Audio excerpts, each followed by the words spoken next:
Hello. Well, we just wrapped up spring break here, and it made me think about some of the preparation I do before going on a long trip, right? So before I make a long road trip, I certainly want to make sure I have my pipes in place. I want to have plenty of coffee for the road, and I want to have a nice audiobook to listen to. So I kind of want to take you through the process a bit. And first and foremost, it may be my age, but the number one thing I have to do before ever thinking about packing anything up is to make a list. So I make my little list. This one says pipes, coffee, and audiobook. That's the most important things, right? But I'll throw things on there like chargers and all the my CPAP, all the things that I just can't make it without. But what I mainly wanted to talk about today is primarily getting my pipes all ready to go, because coffee can be relatively easy on road trips. You don't want to get too fancy. So we'll talk about that in just a second.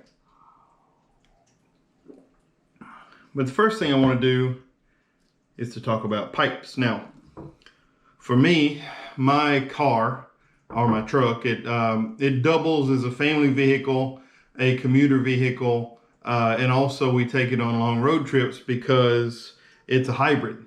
So, it saves us a little bit of money. So one thing I don't want to do is make it inhospitable for my family. I typically, I just don't, I don't smoke my pipe with other people in the car. It is a nice companion on road trips when it's just me. Also, some mornings when I am driving into work, it makes a nice kind of pick-me-up to whenever I have a particularly tough day coming up. So that would require a little bit less preparation. But let's just look at say we're going to take a 4-hour drive. That's what I did. I drove to my parents this past week. Took a 4-hour drive. That's usually 2 or 3 pipes for me. So I want to be ready, right? Going back to my car being the family vehicle, I don't typically reach for aromatics whenever I'm just trying to enjoy a pipe. However, when I'm in my vehicle, I almost exclusively smoke aromatics. So one thing you would want to do is make sure to take that into consideration. If it's just you and you're the only one driving ever in your vehicle, smoke whatever the hell you want to, right? So, I try not to load it down with, the nice heavy Latakia blends that I enjoy smoking sometimes, or some of the blends that may not have a nice room note. So this is one of those situations where you may want to take room note into consideration. I picked up some nice original recipe from our local Club Humidor here in San Antonio, which is a great aromatic. I mean, just you can smell it through the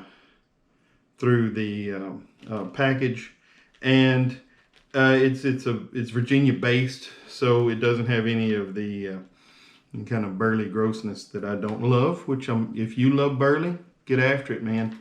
But this is one of my 2 go-to aromatics. This and Cherokee from the Country Squire are the 2 that I keep with me all the time. They're the 2 that I have big jars full of. And so grab something like that.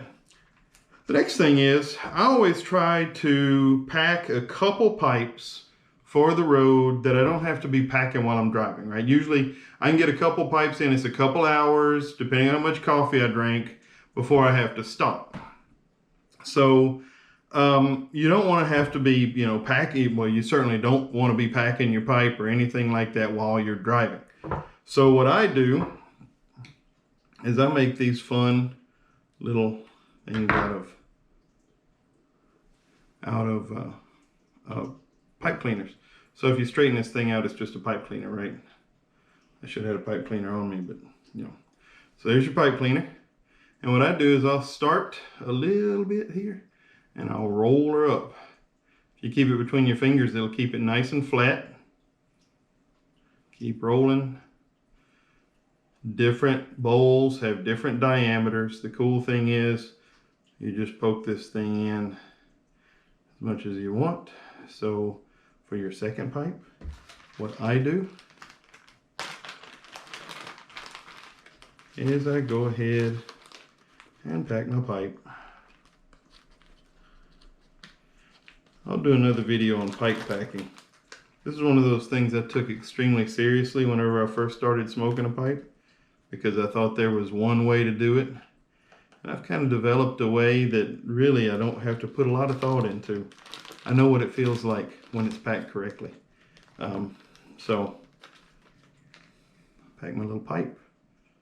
And what you'll do is you'll take this little disc and you stick it in there. This is, I didn't invent this, okay? People are doing this all over right now.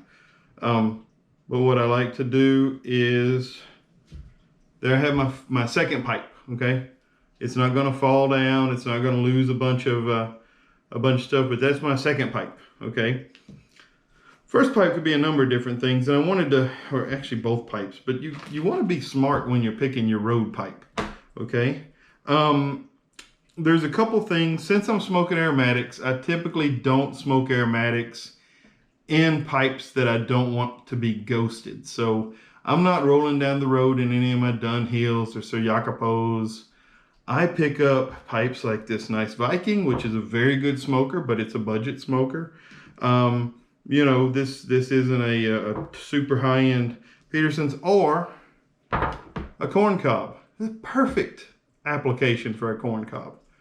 Okay, a couple good reasons. One, if this thing, which you want to be careful, you don't want your pipe falling out of your mouth.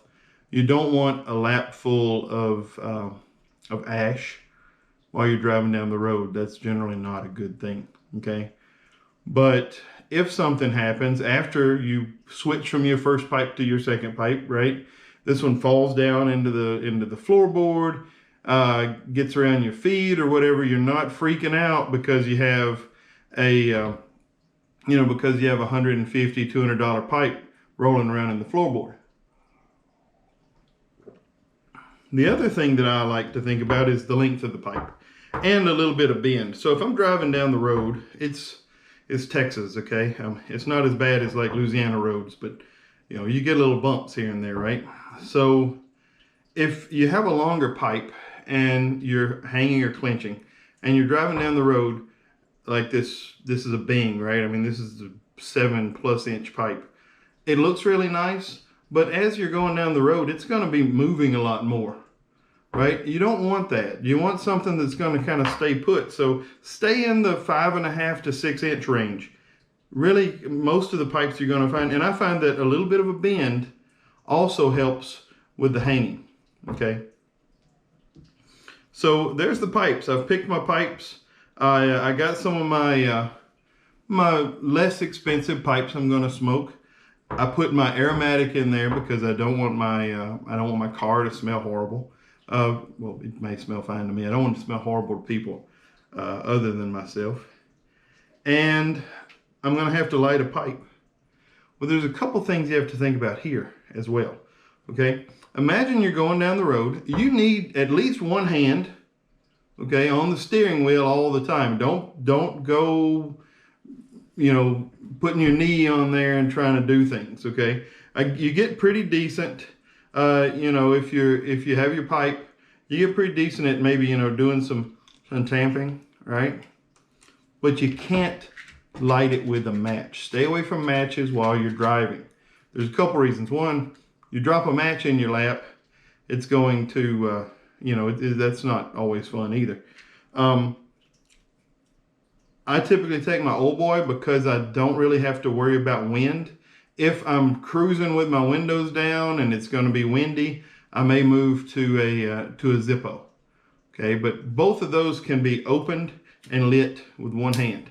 Okay, that's important. Tamping can sometimes be a little hard when you're driving, but you get the gist of it after a little while.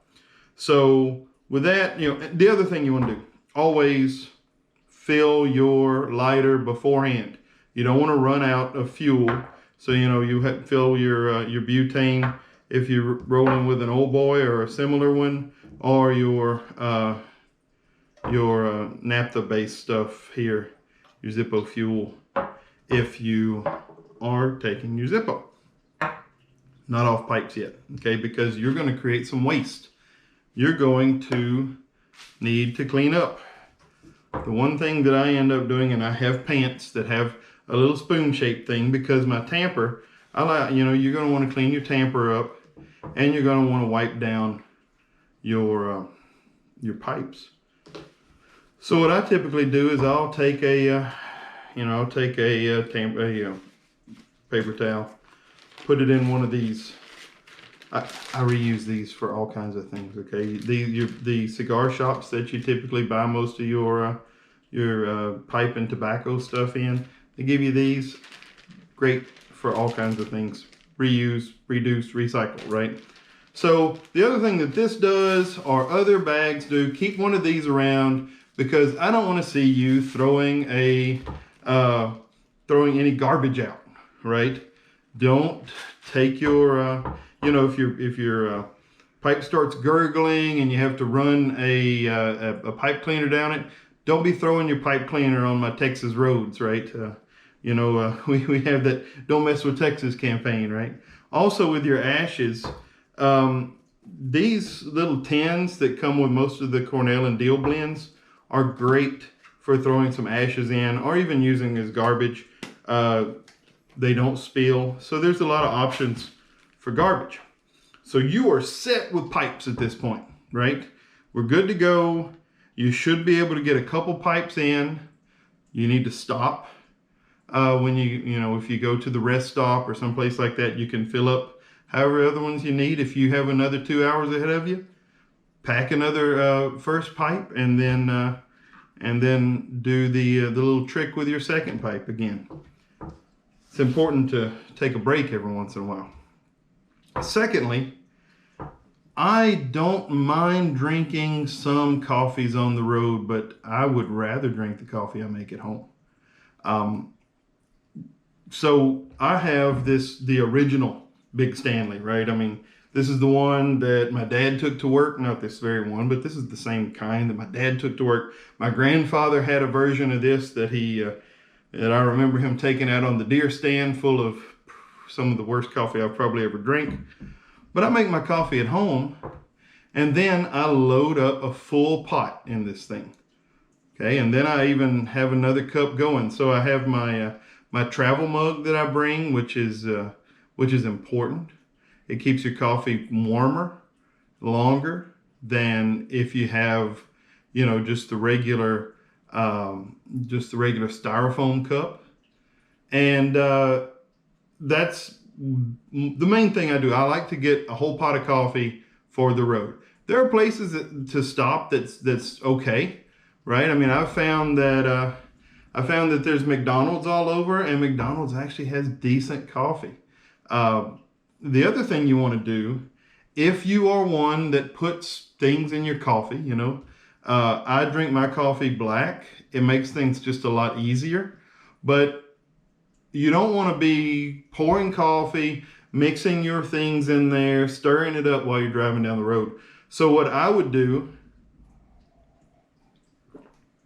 if I were one to put creamer and things like that in my coffee, is I would go ahead and mix them, figure out what your ratios are for your single cup that you make, and mix them and put them in here already mixed. That way, when you're ready to pour, okay, all you're doing is pouring right in, and you're not having to do any mixing. That might make it a little harder to clean up. It might make the whole thing a little stickier, but it's going to be a whole lot safer. So that is my coffee ritual. The other thing I do is almost exclusively listen to audiobooks while I'm driving, or some podcasts. There's some really nice podcasts out there. Oftentimes I'm listening to podcasts about pipes, or listening to podcasts about Sherlock Holmes. I'll give some recommendations in the near future, but it's a good idea. It's an opportunity for you to do something constructive. Not that listening to music isn't constructive. I love music too. But for some reason, audiobooks keep my interest a lot more. So one thing I do when I'm looking for audiobooks is I have to keep in mind the actual physical book I'm reading at the time. So typically I will have I'll have a novel going. So I may have, like right now I'm reading one of a string of books that's a Victorian detective novel, right? Surprise.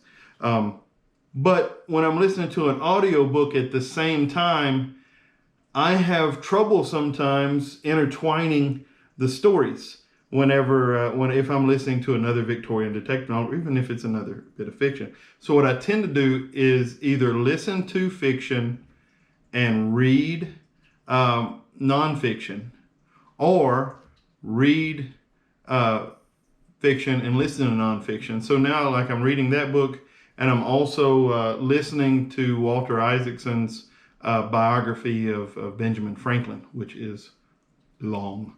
So you could get a lot of road trips in on that one. But at any rate, just to kind of recap, if you're taking a long road trip, make sure you pick pipes. They don't need to be your best pipes.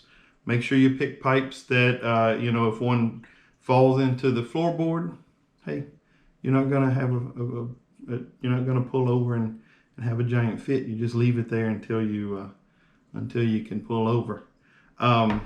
Make sure your second pipe is ready to roll. Stay away from long pipes. Make sure your lighters that you can operate with one hand are full and ready to go. Stay away from matches.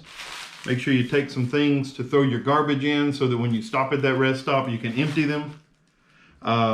If you want to keep your car smelling nice, aromatics for the road. Make sure if you want to stay away from a whole bunch of coffee from the gas station that's been cooking there for a while, make sure you bring your own coffee. Pre-mix it if you need to. If you want to put lightener, if you want to put sugar, make sure that's already mixed up and ready to go, because that's going to make it a lot safer and easier for you to pour. And pick up a good audiobook. So I got pipes, I got coffee, and I got my audiobook. And I will see you next time.